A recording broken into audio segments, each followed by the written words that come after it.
तो बैठक का मुख्य उद्देश्य क्या था? कि आज भारतीय जनता युवा मोर्चा मधुबनी जिला के हमारे ऊर्जवान जिला अध्यक्ष अशोक कुशवाहा जी की अध्यक्षता में जिला कार्य समिति की बैठक हुई है। जिला कार्य समिति की बैठक में हम लोगों ने आगामी 1 महीना तक, कल से लेकर 30 जून तक चलने वाले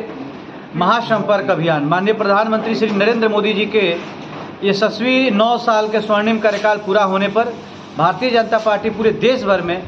सेवा, सुशासन और गरीब कल्याण के रूप में के संकल्प के साथ मना रही है। भारतीय जनता युवा मोर्चा भी आगे आने वाले समय में